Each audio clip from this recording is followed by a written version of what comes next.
नमस्कार, मैं शिवम हूँ। आप DSD न्यूज़ देख रहे हैं। बिहार में हर तरीके से हर तरह से लोग लगे हुए हैं एक दूसरे की भलाई करने में। कहीं पर ये भी देखते हैं जो क्राइम बढ़ता है वो दूसरे तरह की भलाई होती है, हम उसको निगेटिव वे में नहीं प्रदर्शित करेंगे। यहाँ पर कुछ लोग हैं जो चाहते हैं कि लोगों की ज़िंदगी बचे, प्रयास करते हैं, हर तरह की कोशिशें की जाती है। उसी को लेकर ये आयोजन था कि जो कैंसर है, आप जब नाम सुनते हैं तो डर जाते हैं कि अगर किसी को कैंसर हो गया तो वो बचेगा नहीं, ऐसी भावनाएं मन में उत्पन्न होती है। इसके साथ ही लोग छोड़ देते हैं, भरोसा तोड़ देते हैं कि नहीं, हमको इलाज नहीं करवाना है। इसी सब को लेकर ये लोग हैं जो लोगों तक पहुंचते हैं, गरीब लोगों तक, जो अफोर्ड नहीं कर सकते उनके पास भी, जो अफोर्ड कर सकते हैं उनके पास भी। जिनको हौसला देने का काम होता है उनको हौसला देते हैं, जिनको पैसों की ज़रूरत होती है उनको पैसों से भी मदद की जाती है। हमारे साथ कुछ लोग जुड़े हुए हैं, उनसे बातचीत करेंगे। सबसे पहले आप अपना नाम बताइए। मंजू सिन्हा। आपने इस फील्ड को क्यों चुना? मैं ये समझना चाहता हूँ क्योंकि बहुत सारे लोग हैं, बहुत सारे लोग जो अंबानी अडानी हैं, जितना नाम लिया जाता है, पैसे वाले बहुत सारे हैं। दो नाम जो हमेशा लिए जाते हैं तो मैंने ये लिया है। तो वो लोग भी हैं, वो लोग कभी इस तरह से होटल पनाच या जिस तरह से बड़े बड़े होटल्स की बात करता हूँ वहाँ पर नहीं जाते और इस तरह की बातें नहीं करते कि आपको हम कैंसर के लिए जागरूकता फैलाएंगे। तो आपने ये फील्ड क्यों चुना? देखिए, सबसे पहले तो इसमें आपने जो होटल पनाश की बात कही कि आपको अगर हम एक अच्छी जगह ना बुलाएं तो आप हमारी बात भी नहीं सुनेंगे, बिकॉज हम सरकार नहीं है, हम मंत्री नहीं हैं। मतलब टू बी वेरी फ्रैंक, ये जगह इसलिए होती है कि आप तुरंत पहुंच जाए, लोकेशन आपने सर्च कर लिया तो आपका समय भी बचे, हम भी अपनी बात एक अच्छे माहौल में आपके साथ शेयर कर सकें। और दूसरी बात कि मैंने ये क्यों चुना, मेरे नाना जी का डेथ हुआ है गले के कैंसर से। ठीक है, ये विकेश लाल है। इनके घर में भी ब्रेस्ट कैंसर से ही डेथ हुई है। तो हमारा जो एक कहते हैं ना कि एक एज के बाद जब आपकी ज़रूरतें पूरी होती हैं तब आपको लगता है कि दूसरे की ज़रूरत भी हम पूरी कर सकते हैं, उस लायक होते हैं। तो हमने, चूँकि हम लोगों ने ये झेला है।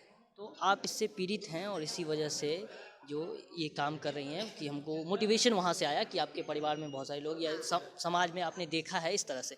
आपकी क्या मानसिकता रही इस फील्ड को चुनने के पीछे? किस मानसिकता के साथ आप आए? नहीं, हम लोग जागरूकता के सेक्टर में ही काम करते रहे हैं और बहुत सारे हम लोग चूँकि स्लम्स में भी काम करते हैं और उनको जागरूक करने की बहुत ज़्यादा आवश्यकता होती है, क्योंकि छोटी छोटी चीज़ें होती हैं जिस पे हम ध्यान नहीं देते हैं, बहुत अर्ली डिटेक्शन नहीं हो पाता है इन चीज़ों का। तो ये एक बहुत बड़ा मुहिम है, इसको हम सिर्फ एक अवेयरनेस के रूप में एक जगह पे करने के रूप में नहीं देखें, ये बहुत बड़ा मिशन है। और इस मिशन को गुलमोहर मैत्री बहुत अच्छे से निभा रहा है और काफ़ी लंबे टाइम से इसको कर रहा है, और हम लोग को लगता है कि अभी लंबी यात्रा आपने है। सवाल का जवाब नहीं दिया। मैंने हाँ। सवाल पूछा कि आपकी मानसिकता क्या रही जब आपने इसमें आने का सोचा कि लोगों को जागरूक करूंगा। आपकी मानसिकता क्या रही? जी, जागरूक होने की ज़रूरत है। मेरी मानसिकता तो यही थी ना कि इससे जागरूक करना, लोगों को जागरूक करना है, इसी के लिए मैं इस क्षेत्र में आई हूँ।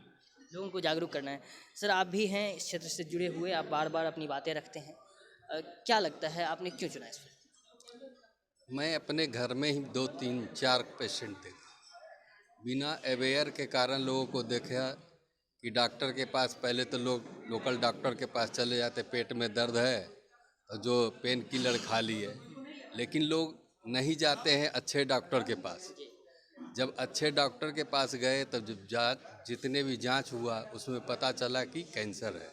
मेरी माँ को यूट्रस कैंसर हुआ था, तो आज से 20 साल पहले डेथ कर चुकी है। मेरी मौसी को ब्रेस्ट कैंसर है, वो अभी 20 साल से सरवाइव कर रही है, मतलब दवा पे अभी है।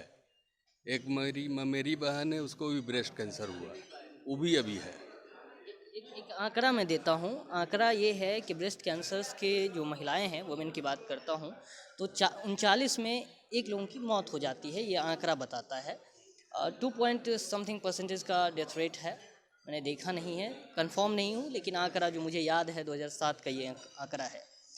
इस आंकड़े को लेकर अगर आप काम कर रही हैं, इस मुहिम को आपने छेड़ा है, इस मुहिम के साथ कहाँ कहाँ पर आप पहुँचती हैं? यहाँ तो होटल पनाच में आपने रखा, नहीं, मीडिया के ज़रिए। ये देखिए, ये बार बार ये होटल की बात हो रही, मेरा ऑब्जेक्शन है इस बात पे। हमने अभी कहा कि जब हम शांत मन से नहीं बैठेंगे तो ना आप नहीं, वो हमारी मैंने बात समझ नहीं मैं सुनिए। समझ। तो वो इसलिए नहीं रखा गया कि ये होटल है बड़ा। बात ये है कि आप हमारी बात पहुंचा रहे हैं, तो आपके पास भी समय होना चाहिए, कन्वीनियंट होना चाहिए। ये हो गया एक पार्ट। दूसरा पार्ट क्या है कि आपने 2007 के रेशियो में बात की है, तो अभी चीज़ें बहुत बदल गई हैं। अब अगर देखा जाए तो 9 में से 1 महिला को कैंसर है। डेथ रेशियो बहुत कम हुआ है, क्योंकि साइंस हमारा एडवांस हो गया है। तो चीज़ें बदल रही हैं, तो जागरूकता उसमें बहुत बड़ा तो आप रोल। कहाँ बिहार में आपने कितने लोगों को, लगभग आंकड़ा आपके मन में होगा, कितने लोगों को अभी तक जागरूक कर लिया है? देखिए, अगर हम लोग ये अगर आंकड़ों में पूछा जाए, जिसको हम लोग लिखते हैं, जैसे अभी आए 50 लोग, लगभग नहीं हम वही बता रहे हैं। अगर ऐसे करें इस तरीके से तो 1 लाख से प्लस में हम लोग जा पाए हैं, लेकिन 2% लोग अवेयर हुए हैं। तो हमारे लिए ये बड़ी चीज़ है कि उसमें से कुछ कुछ 100 लोग हॉस्पिटल भी पहुँचे हैं, और 7 केसेस हमारे निकले हैं जिसमें ब्रेस्ट कैंसर डिटेक्ट भी हुआ है, और उन्होंने सर्जरी कराई है और बहुत हैप्पी लाइफ है उनकी। फरवरी को वर्ल्ड कैंसर डे पूरे विश्व में मनाया जाता है, अलग अलग तरीके से जागरूकता के लिए। तो हमारा चूँकि हमारा पूरा focus breast cancer, cervical cancer पे है, इसलिए हम इसको पिंक का हम लोग ये कहते हैं। विमेन मतलब पिंक, और ब्रेस्ट कैंसर का जो साइन है वो उसका रिबन भी पिंक होता है। तो पिंक परेड का है, लेकिन इसमें सहभागिता पुरुषों की भी इसलिए है क्योंकि आप हमारे बिना अधूरे होते हैं, तो आपका भी अवेयर होना हमारे लिए ज़रूरी है। तो उसमें मेल फीमेल सारे हिस्सा ले रहे हैं, कॉलेज के सारे स्टूडेंट, क्योंकि हमारा टारगेट कॉलेज के स्टूडेंट इसलिए होते हैं क्योंकि उनकी लाइफ जर्नी अभी शुरू हो रही होती है। तो वो फिनेंशियल प्लानिंग कर सकते हैं, हेल्थ प्लानिंग कर सकते हैं, फैमिली की प्लानिंग कर सकते हैं। तो जो लाइफ स्टाइल डिजीज़ है उसको हम कम कर सकते हैं, हम अपना हेल्दी लाइफ जी सकते हैं। धन्यवाद आपका। देखिए इनका कहना है हम युवाओं को पकड़ रहे हैं, युवाओं को जागरूक कर रहे हैं ताकि वो लोग हेल्दी लाइफ जी सके। आपको मैं से ही तमाम खबरों से रूबरू कराएंगे। आप देखते रहिए DSD न्यूज़।